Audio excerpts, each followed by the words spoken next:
오늘 하나님께서 우리에게 주신 말씀은 사도행전 3장 1절에서 10절까지 말씀입니다. 사도행전 3장 1절에서 10절까지 말씀입니다. 한 절씩 함께 합독하도록 하시겠습니다. 제9시 기도 시간에 베드로와 요한이 성전에 올라갈새 나면서 못 걷게 된 이를 사람들이 메고 오니 이는 성전에 들어가는 사람들에게 구걸하기 위하여 날마다 미문이라는 성전문에 두는지라. 그가 베드로와 요한이 성전에 들어가려 함을 보고 구걸하거늘 베드로가 요한과 더불어 주목하여 이르되 우리를 보라 하니 그가 그들에게 무엇을 얻을까 하여 바라보거늘 베드로가 이르되 음과 금은 내게 없거니와 내게 있는 이것을 내게 주노니 나사렛 예수 그리스도의 이름으로 일어나 걸으라 하고 오른손을 잡아 일으키니 발과 발목이 곧 힘을 얻고 뛰어서서 걸으며 그들과 함께 성전으로 들어가면서 걷기도 하고 뛰기도 하며 하나님을 찬송하니 모든 백성이 그 걷는 것과 하나님을 찬송함을 보고 그가 본래 성전 미문에 앉아 구걸하던 사람인 줄 알고 그에게 일어난 일로 인하여 심히 놀라며 여기며 놀라니라. 아멘. 지난 시간 우리는 1장과 2장을 통해서 오순절날 임하신 성령님으로 인해 신약시대 최초의 교회인 이 예루살렘 교회가 탄생하는 영광스러운 장면을 살펴보았습니다.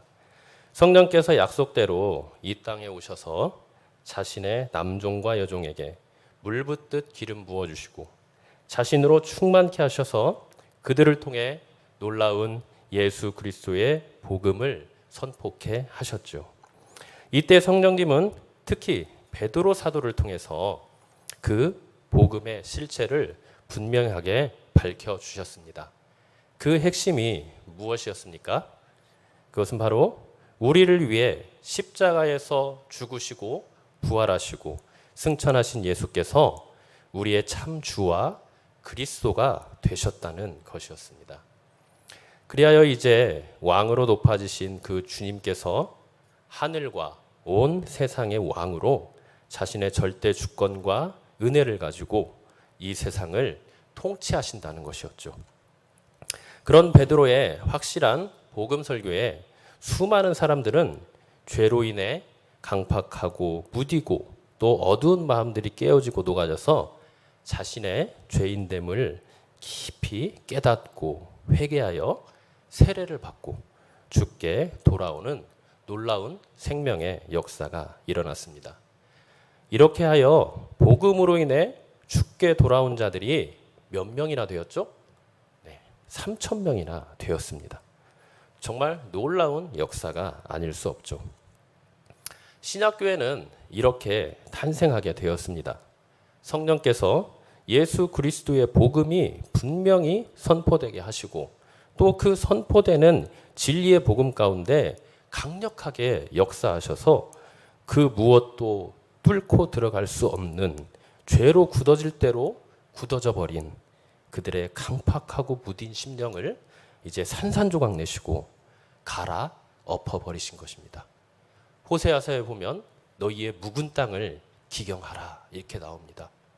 그 묵은 땅, 죄로 인해서 더 이상 하나님을 알 수도 없고 찾지도 않고 찬양하지도 않고 그 어떤 곳도 들어갈 수 없는 그 강팍한 심령 가운데 이 복음이라고 하는 강력한 하나님의 능력이 말씀이 그들의 마음을 깨부시고 들어가 그 안에 예수 그리스도의 부활의 생명을 심어 주신 것입니다.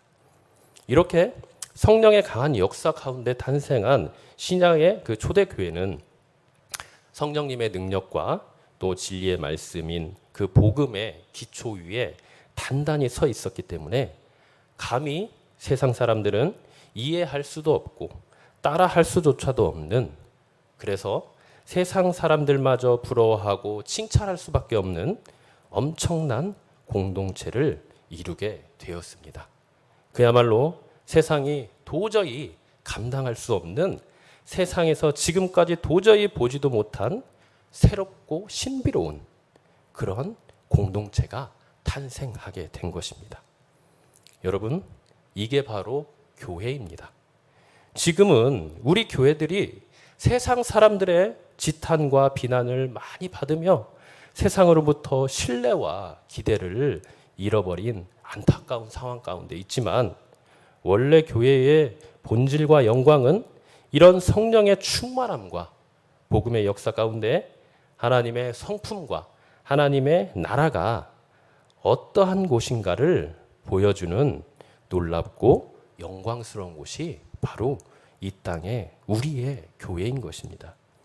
그래서 교회를 일명 하나님 나라의 현실이라고들 합니다. 엄밀히 말하면 교회는 하나님 나라는 아니에요.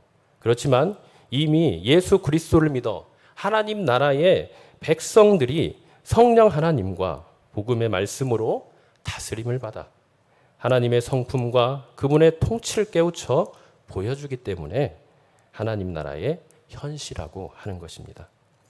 그럼 어떻게 예루살렘 초대교회가 이렇게 놀랍고 영광스러운 교회를 이루게 되었습니까? 오늘날 우리들이 회복해야 된다고 그토록 외치던 교회의 교회됨의 모습을 이루고 있었을까요? 그것은 바로 지난주에 보았던 2장 42절의 말씀처럼 먼저 성령으로 충만한 교회가 거기에서 그치는 것이 아니라 계속해서 사도들의 가르침을 받아 말씀으로 충만했고, 또 그 말씀을 기초로 하여 바른 진리 가운데서 서로 교제하고 떡을 떼며 오로지 기도하기를 힘썼기 때문입니다. 사도들의 가르침을 받아 예수 그리스도의 복음으로 충만해서 그 복음을 전하고 증거하는 제자요 증인된 삶을 살아갔기 때문에 주님을 모르는 무지와 완악함 가운데 있는 자들이 회개하고 죽게 돌아오는 놀라운 생명의 역사가 있었고, 또한 그 말씀이 기초가 되어 서로 사랑의 교제와 섬김과 헌신의 삶이 넘쳐나다 보니 로마와 수많은 이방인들과 또 유대인들의 박해와 경제적인 어려움과 불이익 가운데서도 믿음으로 승리하며 위로받고 하늘의 소망을 품고 살아갈 수 있었던 것입니다. 뿐만 아니라 계속되는 이 말씀의 기초 가운데 성찬식을 또 행했죠. 그래서 예수 그리스도의 복음의 은혜와 사랑을 다시 한번 깊이 되새기고 신앙의 본질과 핵심인 그 십자가 복음만 붙들고 나아갔기에 이들은 참된 믿음에서 이탈할 수 없었던 것입니다. 그리고 마지막으로 그들이 모이면 오로지 기도하기를 힘썼기 때문에 날마다 성령으로 충만했고, 그 기도를 통하여 하나님의 뜻을 물으며 나아갔기에 우리 주님이 머리가 되신 교회의 교회됨을 잃지 않고 계속해서 교회의 그 순수성과 그 성결함을 잃지 않고 나아갈 수 있었던 것입니다. 이렇듯 성령의 충만함과 또 진리의 말씀, 즉 복음 위에 세워진 교회는 늘 우리 주님께서 머리가 되시고 다스리시는 주님이 주인 되는 교회로 드러나게 되어 있습니다. 지금 우리가 보고 있는 이 초대교회의 모습이 그랬죠. 늘 사도들의 가르침을 받아 말씀 가운데 든든히 서 있다 보니 하나님께서 원하시고 기뻐하시는 일이 무엇인지, 이제 예수 그리스도를 믿음으로써 구원받은 성도요 교회로서의 정체성이 무엇인지, 하나님의 자녀로서의 신분이 갖는 특권과 또 영광이 무엇인지 바로 알고 깨달아 자신이 받은 그 정체성에 따라 또 주님께 받은 그 소명에 따라 살아가는 자들이 바로 초대교회였던 것입니다. 이렇게 성령의 충만함 가운데 주님의 영광으로 가득 차고 주님의 몸을 이루어 주님의 다스림을 받던 초대교회는 사도 바울이 말한 것처럼 주님의 남은 고난을 이제 그 몸된 교회에 감당하며 잃어버린 자를 찾고 생명을 주러 이 땅에 오셨다고 하신 그 주님의 사명을 그대로 이어받아 이 세상에 생명을 주며 참된 소망을 주는 생명 공동체요 또 소망 공동체로 점점 자라나게 됩니다. 이렇게 초대교회가 점점 주님의 생명과 소망의 교회로 성장해 가는 상황 가운데 오늘 한 기적의 사건이 일어납니다. 나면서부터 못 걷게 된 사람, 지금까지 태어나서 한 번도 걸어본 적이 없는 사람이 이제 걷게 된 것입니다. 정말 사람들이 봤을 때 기적이고 이적이지요. 사실 이런 기적은 이 사건 이적에도 성령으로 충만한 이 사도들에 의해서 이런 기적들이 많이 일어났습니다. 우리가 저번에 봤던 42장 43절에 보면 거기에 그렇게 나와 있죠. 사도들로 말미암아 기사와 표적이 많이 나타났다 이렇게 나옵니다. 그런데 특이한 점은 그때는 그저 기사와 표적이 많이 나타났다는 말뿐이지 어떠한 특정 사건에 대해선 소개하지 않고 있습니다. 그러다가 오늘 3장에 이르러 이 안진뱅이 사건이 이 기적이 소개되고 있는 것이지요. 왜 그럴까요? 왜 누가는 그 수많은 기적과 이적들 가운데 다른 것들은 제외하고 이 사건만을 유독히 선별해서 집중 조명하고 있을까요? 그것은 오늘의 사건이 우리에게 꼭 필요하고 하나님의 복음과 또 그분의 구속 역사에 있어서 반드시 알아야 할 분명한 메시지가 있기 때문입니다. 우리가 요한복음에서도 이런 모습들을 보았습니다. 자, 요한복음 마지막 절인 21장 22절을 보면 예수님께서 행하신 일이 이외에도 많으니 만일 낱낱이 기록된다면 이 세상이라도 이 기록된 책을 두기에 부족할 줄 아노라 하고 말씀을 하셨습니다. 그러면서 그 앞에 20장 30절에서 31절을 또 보면 이 글을 기록한 목적은 예수께서 제자들 앞에서 이 책에 기록되지 아니한 다른 표적도 많이 행하셨으나 오직 이것을 기록함은 너희로 예수께서 하나님의 아들 그리스도심을 믿게 하려 함이요 또 너희로 믿고 그 이름을 힘입어 생명을 얻게 하려 함이라 라고 말씀을 하고 계시죠.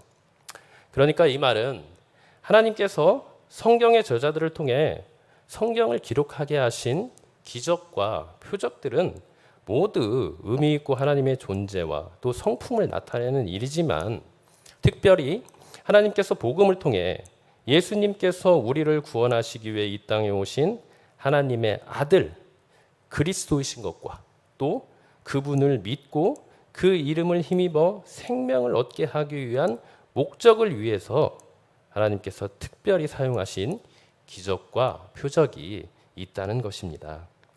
그래서 오늘 우리가 보고 있는 이 안진뱅이의 사건 또한 그 목적을 위해 기록되었다고 볼 수가 있습니다.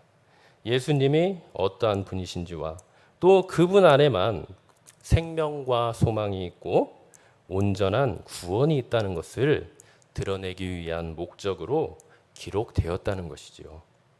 이것을 우리는 이 사건을 결말을 보면 분명히 알 수가 있습니다. 함께 그 과정들을 살펴보며 예수 그리스도만이 우리의 유일한 생명의 근원이자 소망 되심을 고백하며 찬양하는 은혜의 시간 되기를 바랍니다. 자, 오늘의 사건은 언제 일어났다고 지금 나옵니까? 1절에 보면 제9시 기도 시간에 일어났다 이렇게 나옵니다. 자, 유대인들은 하루에 3번씩 3번 이상 이렇게 기도하는 습관이 있었습니다. 참 좋은 습관이죠. 그래서 제3시, 6시, 9시에 이렇게 기도를 했습니다. 이스라엘은 그 시간이 우리나라로 지금의 시간으로 말하면 아침 6시가 이제 0시가 됩니다. 그래서 3시는 지금의 시간으로 9시, 그리고 6시는 정오 12시, 그리고 9시는 오후 3시가 됩니다.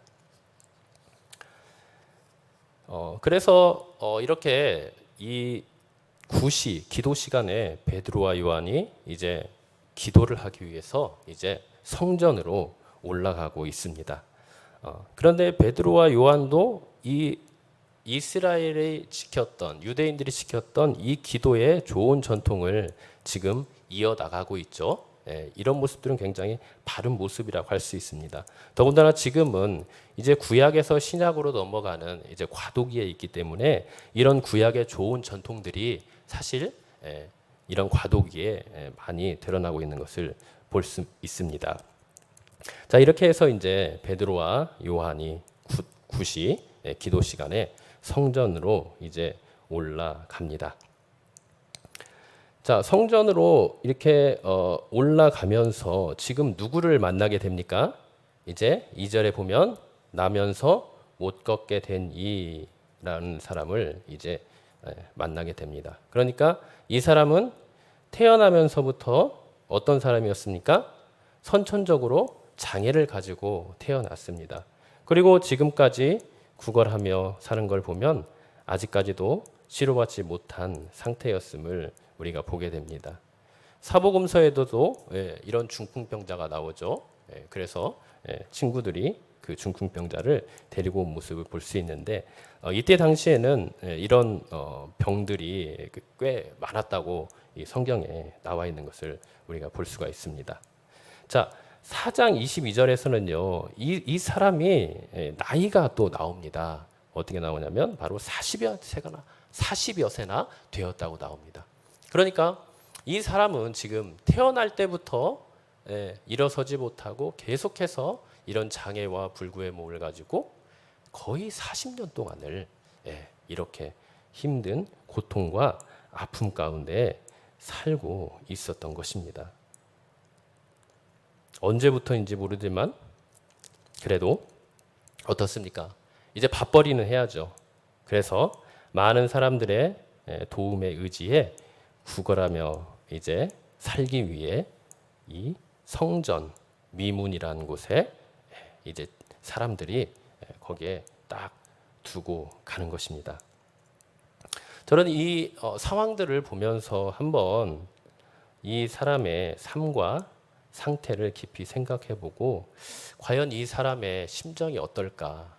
이렇게 40년 동안 산다는 것은 정말 어떠한 고통과 아픔이 있을까? 한번 생각을 봤습니다.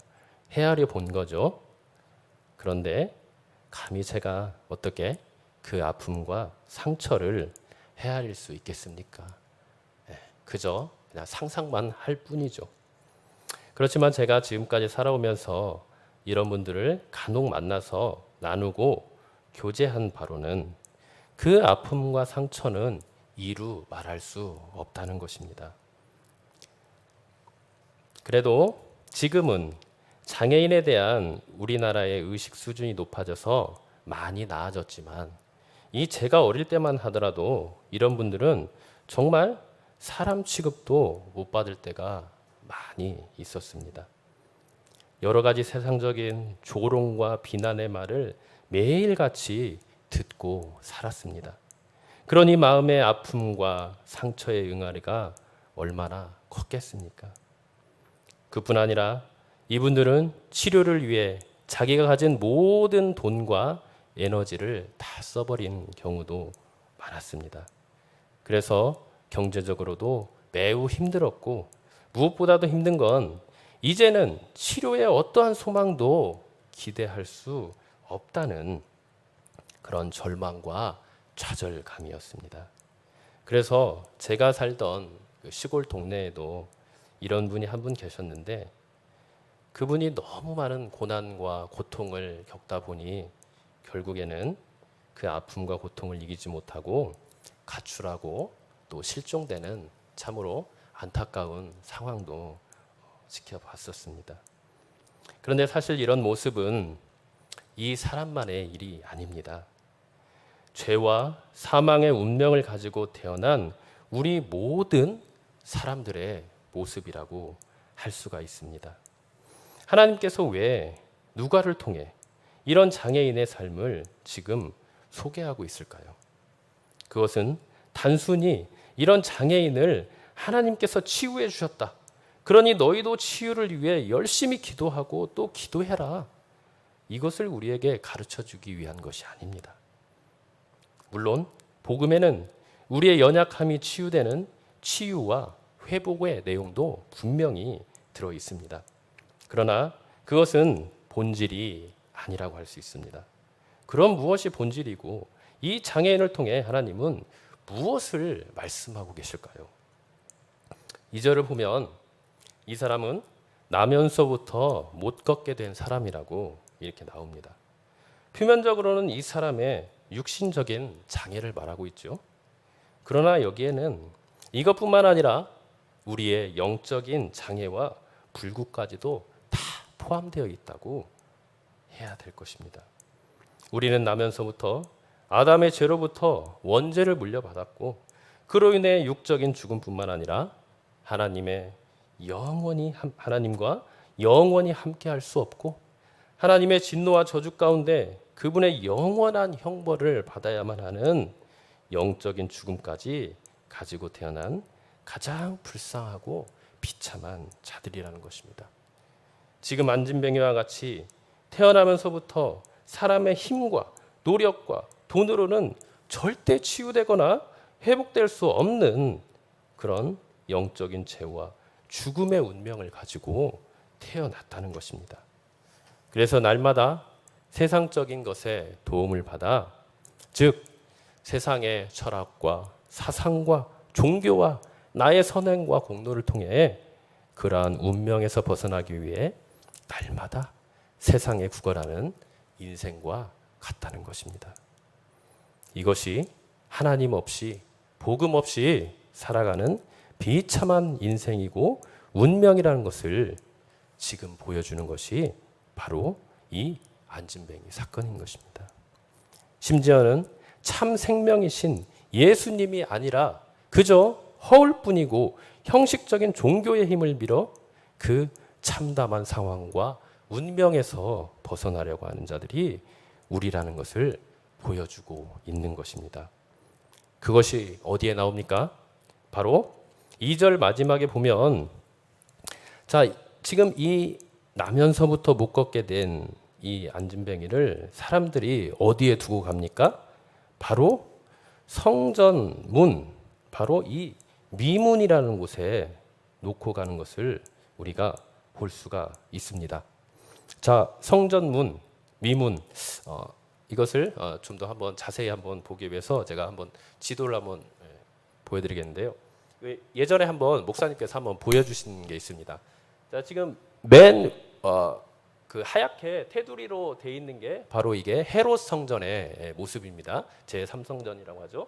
그리고 까맣게 된 곳이 바로 이 이스라엘 백성이 이제 포로 생활에서 돌아온 뒤 설치했던 바로 이 스룹바벨 성전 제 2성전이 되겠습니다.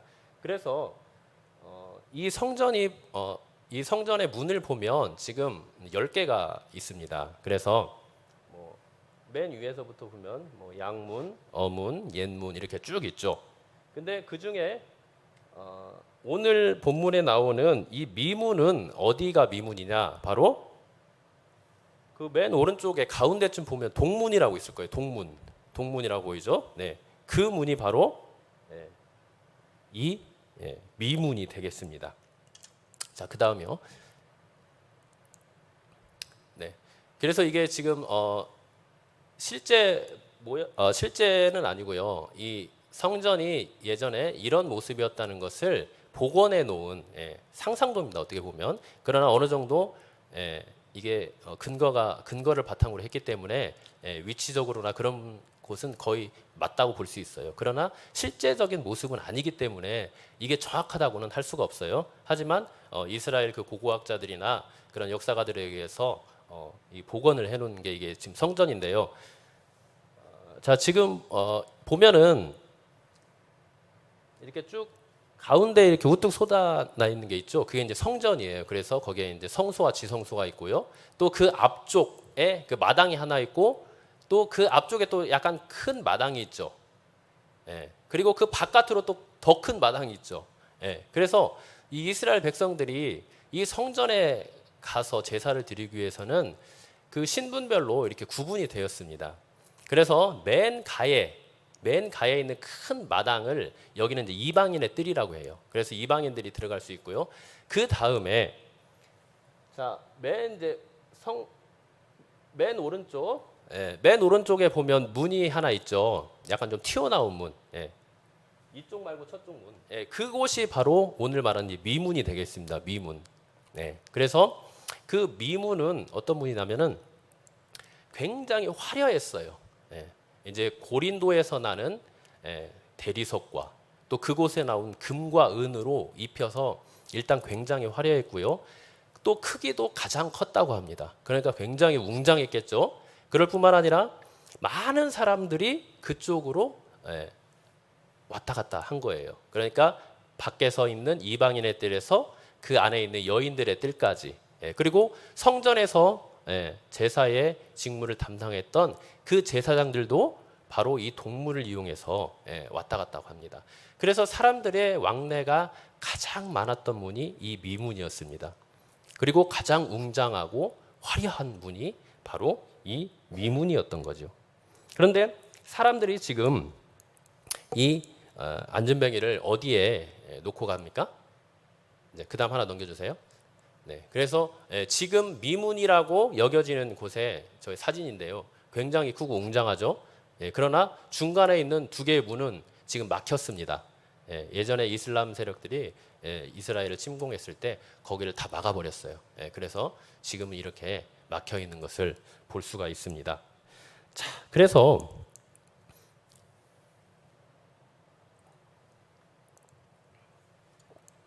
지금 많은 사람들이 이 안진뱅이를 어디에 놓고 갔냐? 바로 이 성전 미문에 놓고 갔다는 겁니다. 왜 미문에 놓고 갔을까요? 그것은 바로 일단은 미문에 사람들의 왕래가 가장 많기 때문에 거기에서 구걸을 하면은 어떻게 됩니까? 가장 많은 수입을 올릴 수가 있겠죠. 그렇기 때문에 올려놓고 갔습니다. 자, 그런데 우리가 여기서 한 가지 짚고 넘어가야 될 것이 있습니다. 바로 성전, 그리고 성전문이라는 것입니다. 여러분, 성전이라는 곳이 어떤 의미가 있죠? 성전, 구약시대의 성전, 물론 신약시대도 의미는 동일합니다. 바로 하나님께서 임재하시는 곳입니다. 우리를 만나주시는 곳이에요. 우리를 만나서 뭘 하십니까? 은혜를 베푸시죠. 우리의 모든 죄를 용서하시고 그분의 죄사함의 은혜와 용서의 그 은혜를 베푸시는 곳입니다. 그것뿐만 아니라 그곳에서 우리는 하나님을 만나 하나님의 뜻을 물어봅니다. 또한 하나님을 찬양하기도 하죠. 그래서 이 성전이라는 곳은 하나님께서 임재하셔서 우리를 만나주시고 거기에서 하나님의 놀라운 죄사함과 치유와 모든 안식의 그런 은혜를 내려주신 곳, 그런 하나님의 은혜와 능력을 우리가 경험하고 누릴 수 있는 곳, 그곳이 바로 성전이라는 것입니다. 자, 그렇다면 지금 여기에서 누가가 이 성전 미문, 굳이 다른 곳도 말을 할 수 있어요. 그러나 왜 굳이 이 성전 미문에 놓고 갔냐는 것입니다. 그것은 바로 이 성전을 통해서 하나님께서 베푸시는 그 은혜를 강조하면서 지금은 이 성전이 이제 기능을 다 했다는 것을 보여주기 위해서입니다. 자, 지금 이 나면서부터 못 걷게 되니 이 사람이 만약에 성전 앞에 딱 있으면서 지금 거의 40년 가까이를 이렇게 있었는데 이 사람에게 일어난 일은 무엇입니까? 아무것도 없어요. 성전 앞에서 그 성전 문을 넘어가지도 못하고 오직 구걸만 하고 있는 삶을 살아가고 있는 것입니다. 왜 그럴까요? 성전이 제대로 된 기능을 하지 못하기 때문입니다. 성전이라면 어떤 기능을 해야 됩니까? 지금 이 사람이 40년 가까이를 미문에서 구걸을 했는데 과연 성전이 하나님의 임재와 그분의 은혜와 능력이 충만한 그 성전으로서 기능을 했다면 이 안진뱅이는 지금 어떻게 되었어야 합니까? 벌써 고침을 받고 치유함을 받고 구원함을 얻었어야 됩니다. 그런데 지금 보면 이 사람에게는 아무 일도 일어나지 않습니다. 누가 문제입니까? 이 성전이 제대로 된 기능을 하지 못한 겁니다. 그렇기 때문에 지금 누가는 이 성전에 대한 개념과 의미와 은혜와 축복을 강조하면서 이제 그런 성전이 제대로 된 기능을 하지 못했다는 것을 밝히기 위해서 지금 성전 미문이라는 것을 지금 여기에 기록해 둔 것입니다. 더군다나 지금 미문은 어떤 문입니까? 성전 중에서 성전에 있는 문 중에서도 가장 화려하고 웅장하고 가장 사람이 왕래가 많은 곳입니다. 왜 이렇게 기록을 했을까요? 이렇게 웅장하고 화려하면 정말 하나님의 임재와 능력과 은혜도 그만큼 커야 되는데 그렇지 못하다는 것을 강조하기 위해서 굳이 이 미문이라는 것을 기록해 둔 것입니다. 문 중에 10개 문 중에 왜 미문이라는 것입니다. 그 많은 문 중에 이제 아무리 이렇게 화려하고 웅장한 성전과 미문이 있어도 그 성전이 제대로 된 기능을 하지 못하면 어떻게 된다는 것입니까? 아무런 유익도 아무런 일도 아무런 생명의 역사도 일어나지 않는다는 것을 보여줍니다. 이것은 또한 이 성전과 대비되는 참된 성전이신 우리 예수 그리스도, 주 예수 그리스도를 나중에 더욱 부각시키기 위해서 이제 이 성전과 이 미문을 여기에 기록해 놓은 것을 볼 수가 있습니다. 자, 이렇게 해서 이 안진뱅이가 미문에 있었어요. 그러나 그곳에서 아무 일도 일어나지 않았습니다.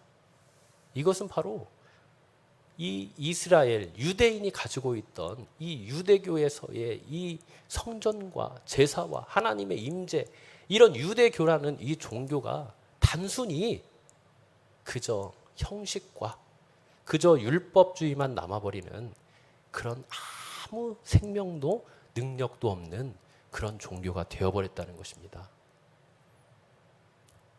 자, 그러자 이제 이 나면서 못 걷게 되니는 어떻게 합니까? 그곳에서 계속해서 어떻게 하죠? 구걸을 합니다. 미문에 계속 남겨져요. 자, 그런데 3절에 보면 베드로와 요한이 이제 그 성전에 들어가려다가 누구를 보게 됩니까? 이제 그 사람을 보게 된 거예요. 자, 베드로와 요한은 이 사람을 이때 처음 봤을까요? 저는 그렇게 생각하지 않습니다. 하루에 3번 기도하러 가는 베드로와 요한, 하루만 갔을까요? 매일 갔을 거 아니에요. 그러면 이 사람을 거의 매일같이 봤을 거예요. 물론 다른 문으로 갔을 수도 있겠죠. 그렇지만 이들이 그렇게 많이 기도를 하러 성전에 올라가면서 이 사람을 이때 딱 한 번 봤다?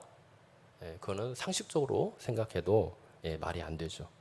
자, 그런데 지금까지는 베드로와 요한이 이 사람을 봐도 이 사람과 교제를 하거나 이 사람에게 말을 걸거나 이 사람과의 어떠한 친분도 쌓지 않았어요. 자, 그런데 4절을 보면 베드로와 요한이 이제 어떻게 합니까? 그 사람을 어떻게 봤다? 주목하여 봤다. 이렇게 나와요. 주목하여 봤다. 그러니까 다른 때는 그냥 지나쳤어요. 아, 그래도 구걸을 하는구나 하고 지나쳤는데 이날따라 주목해서 봤다. 이렇게 나옵니다. 주목해서 봤다는 것은 무엇입니까? 깊은 관심을 가지고 눈여겨봤다는 거예요. 깊은 관심을 가지고 눈여겨봤다. 자, 어떻게 이렇게 다른 때는 가만히 있다가 이날만큼 이렇게 주목해서 봤을까요? 이에 대한 단서가 어디 있을까요? 단서는 바로 제9시 기도 시간입니다. 제9시 기도 시간. 네. 자, 지금 초대교회는 어떠한 상황입니까? 성령께서 이제 강림하셔서 그들에게 한 사람 한 사람씩 기름 부어 주셔서 성령으로 충만하게 한 상태입니다. 그런데 거기에서 끝나지 않고 이들은 그 성령의 충만함을 유지하고 또 하나님의 뜻 가운데 교회를 바로 세우고 복음을 바로 전하기 위해서 사도들로부터 말씀의 가르침을 받고 서로 교제하고 떡을 떼고 오로지 기도하기를 힘쓴 상태예요. 그러니까 결국 이 사람들은, 이 사도들은 계속해서 어떠한 상태예요? 지금 성령의 충만함을 받은 상태입니다. 그것을 나타나기 위해서 1절에 제9시 기도 시간이라는 것을 써놓은 거예요. 이들이 바로 날마다 기도하기를 힘쓰며 하나님의 말씀 가운데 성령의 충만함을 받은 상태다. 그렇기 때문에 다른 날 같으면 그냥 지나칠 수도 있었지만 이때는 성령께서 강하게 역사하신 것입니다. 여러분, 성령으로 충만해 있는 사람은요, 이렇게 영적으로 예민하고 분별력이 생기는 것입니다. 여러분들이 살아가면서 평소에는 별 대수롭지도 않게 여겼던 일들이 가끔 뭔가 나에게 강하게 끌리고 뭔가 기도해야 되고 싶고 뭔가 하나님께서 나에게 주시는 그런 강한 은혜의 마음들이 생길 때가 있습니다. 왜 그렇습니까? 성령 충만하기 때문이에요. 성령 충만하지 않으면 우리는 너무나도 금방 무감각해져요. 너무 중요하고 너무나도 필요한 일인데도 그것을 깨닫지 못합니다. 다른 사람의 필요도 알지를 못하고요. 다른 사람의 영적 상황이 어떤지도 우리는 알지를 못하고요. 정말 하나님이 원하시고 기뻐하시는 삶의 모습을 살 수가 없는 것입니다. 자, 그런데 지금 베드로와 요한이 이 사람을 주목해서 봤다, 그렇게 나옵니다. 정말 성령이 충만하여서 정말 하나님께서 그에게 눈길이 가게 하시고 그들의 마음이 가게 하셔서 이 사람도 하나님의 백성이요 구원받아야 될 사람이고 또 이 사람을 통해서 하나님께 영광을 돌릴 일이 있음을 이제 깨닫게 해주시는 것입니다. 자, 그렇게 하고 그렇게 돼서 이제 자, 주목해서 딱 봤어요. 그러면서 뭐라고 합니까? 우리를 보라, 다 이렇게 말을 하죠. 자, 이 사람이 안진뱅이가 이 말을 들었을 때 어떤 기분이 들었을까요? 우리를 보라 딱 하니까 얼마나 기뻤을까요? 그죠? 마음속에 어떤 생각을 했을까요?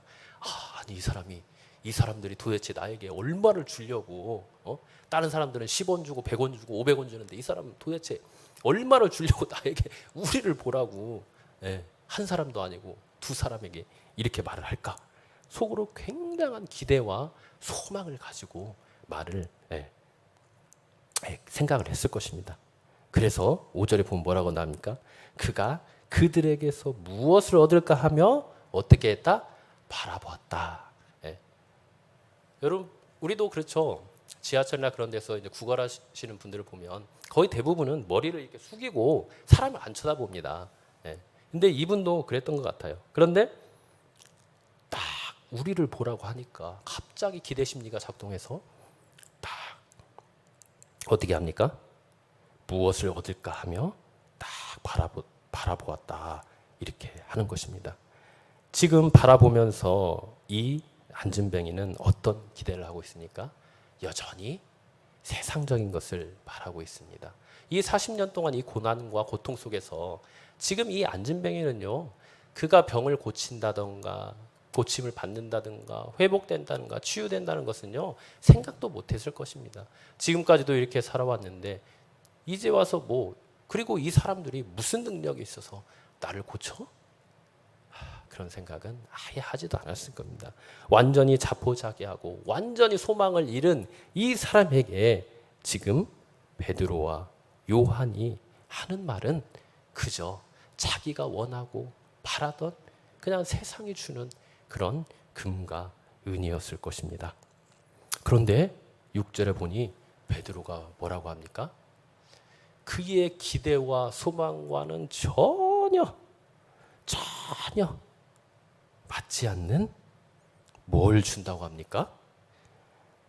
은과 금은 내게 없거니와 내게 있는 이것을 내게 주노니 나사렛 예수 그리스도의 이름으로 일어나 걸으라. 이렇게 무엇을 주고 있습니까? 바로 나사렛 예수 그리스도를 주고 있습니다. 그리고 그분으로 인하여서 지금 어떻게 된다고 말합니까? 일어나 걷게 된다고 선포를 하고 있는 것입니다. 자, 이런 말을 들은 이 안진뱅이 또 어떤 생각이 들었을까요? 정말 기대를 했을까요? 굉장히 실망을 했겠죠. 먼저 예수님을 소개하는 것도 아니고 뭘 소개합니까? 은과 금을 소개합니다. 나 은과 금 없어. 이 말을 듣는 순간 얼마나 좌절감과 절망감이 몰려왔을까요? 그죠? 그 실망감은 이루 말할 수 없었을 것입니다. 그런데 그 이후에 뭐라고 합니까? 나사렛 예수 그리스도의 이름으로 걸으라 하고 어떻게 했죠? 오른손을 잡아 일으켰다고 합니다. 오른손을 잡아 일으켰다. 7절에 보면 그렇게 나오죠. 오른손을 잡아 일으키니 어떻게 됐습니까? 발과 발목이 곧 힘을 얻고 뛰어서서 걸으며 그들과 함께 성전으로 들어가면서 걷기도 하고 뛰기도 하며 하나님을 찬송하게 되었다. 이렇게 나오죠. 자, 6절에 보면 지금 베드로와 요한이 준 것이 무엇입니까? 바로 나사렛 예수 그리스도의 이름을 주었죠. 이게 바로 복음입니다. 참 생명이고 우리의 구원자 되시는 복음이신 예수 그리스도를 그들에게 선포하고 그들에게 소개하고 그에게 준 것입니다. 이것은 바로 뭐와 대조가 됩니까? 바로 2절에 나오는 성전 미문과 대비가 되는 거예요. 성전 미문은 무엇입니까? 사실 성전이에요, 성전. 예. 하나님께서 임재하시고 은혜를 베푸시고 치유하시고 회복시키는 성전입니다. 그런데 그 기능을 할 수 없게 되자 결국 어떻게 됩니까? 예수 그리스도가 참 성전이 되어서 이 땅에 오게 되신 것입니다. 그래서 지금 나사렛 예수 그리스도의 이름을 준 거는 뭘 준 겁니까? 참 성전 대신 예수 그리스도를 주신 거예요. 이 말은 무엇입니까? 네가 지금까지는 이 구약 시대의 이 성전, 지금은 율법과 형식주의로 그 기능과 그 능력도 그 경건도 모두 잃어버린 그 성전 앞에서 아무 소망도 없고 아무런 회복도 아무런 치유도 없지만 이제 내가 주는 참 성전인 이 예수 그리스도를 네가 영접하고 믿으면 어떻게 된다는 것입니까? 그 성전이 줄 수 없는 이미 죽어버린 그 형식적인 그 건물뿐인 그 성전이 줄 수 없는 참 생명을 네가 얻을 것이라는 것을 지금 말을 하고 있는 것입니다. 그래서 참 성전은 누구입니까? 바로 예수 그리스도이신 거예요. 우리가 이 내용을 어디에서 볼 수 있습니까? 히브리서에서 보면 볼 수 있어요. 예수님께서 죽으시기 전에도 그런 말씀을 하셨죠. 내가 이 성전을 사흘 만에 허물어 버리리라. 그리고 십자가에서 진짜 자기 자신이 성전 대신 자기 자신이 완전히 찢기시고 완전히 죽으셔서 그 성전이 허물어졌죠, 정말. 네. 그렇게 해서 우리가 그 성전을 통해서 누구를 만나게 됐습니까? 참 성전이신 예수 그리스도를 통해서 누구를 만나게 돼요? 하나님을 만나게 된 거예요. 하나님. 구약 시대에 그 건물만 남아버린 그 성전에서 도저히 만날 수도 없고 어떠한 은혜도 능력도 받을 수 없는 그 하나님의 임재와 영광을 이 예수 그리스도를 통해서 우리가 만나게 되었다는 것입니다. 그래서 히브리서에서 말하고 있는 게 무엇입니까? 전체 내용이 그겁니다. 예수 그리스도는 우리의 참 성전이시자 참 제사장이 된다고 그래요. 참 제사장. 이 예수 그리스도를 통해서만이 우리가 하나님의 임재인 그 임재 앞에 그 은혜의 보좌 앞에 담대히 나아갈 수 있다는 것입니다. 이렇게 예수님은 우리에게 참된 성전이 되어 주십니다. 이 참된 성전이신 예수 그리스도의 이름을 선포하고 그를 손을 잡아 일으키자 그가 곧 발과 발목이 힘을 얻고 뛰며 서서 걸으며 그들과 함께 성전으로 들어갔다. 성전으로 여기서 들어갔다는 것은 표면적으로 보면 그냥 성전 건물 안으로 들어간 거죠. 그렇지만 영적으로 보면 무엇입니까? 바로 이 참 성전인 예수 그리스도의 십자가의 대속의 은혜와 공로를 통해서 우리가 하나님의 그 임재를 맛보게 되었다. 그 임재의 영광 안으로 들어가게 되었다는 것입니다. 놀랍지 않습니까? 정말 이렇게 40년 동안 그 어떠한 치유도 은혜도 능력도 경험하지 못하는 자가 바로 참 성전이신 예수 그리스도를 만나자 놀라운 하나님의 임재의 영광, 그분의 치유, 회복, 평안, 안식, 참된 소망을 얻게 되었다는 것입니다. 온전한 구원을 얻게 된 것이죠. 그러자 이 사람이 어떻게 반응합니까? 8절에 보면 뛰기도 하며 하나님을 찬송했다 그렇습니다. 그리고 9절에 보면 모든 백성이 그 걷는 것과 하나님의 찬송함을 보고 심히 놀랍게 여겼다 이렇게 나옵니다. 지금 세상 사람들이 심히 놀랍게 여겼다고 지금 나옵니다.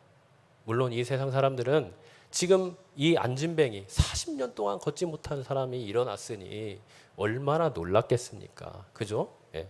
그렇기 때문에 겉으로 보기에는 물론 이 사람의 기적을 보면서 굉장히 놀랐습니다.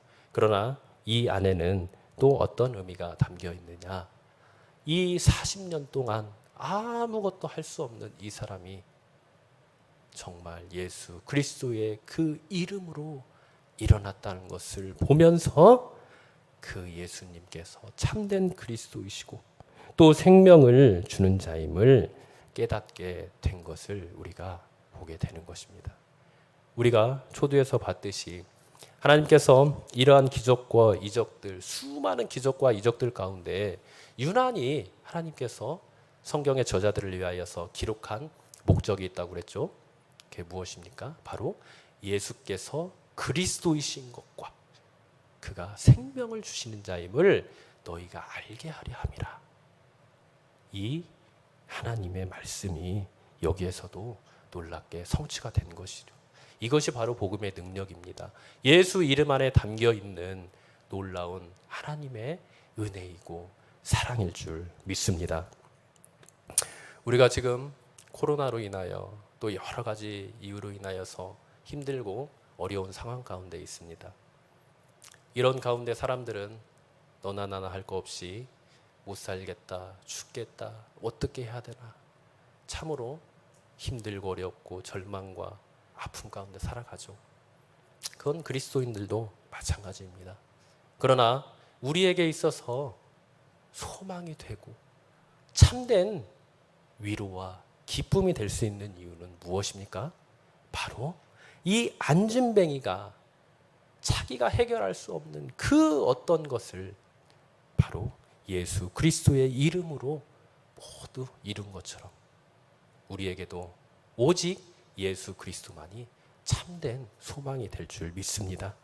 힘들고 어려운 상황 속에서도 늘 이 예수 그리스도의 이름, 그분 안에 있는 그분의 존재와 그분의 인격 안에 있는 그 모든 약속의 말씀들을 우리가 온전히 믿고 그분만을 붙들고 그분만을 소망하며 이 어려운 힘든 시기를 잘 이겨내고 인내하시기를 바랍니다. 함께 찬양하시겠습니다.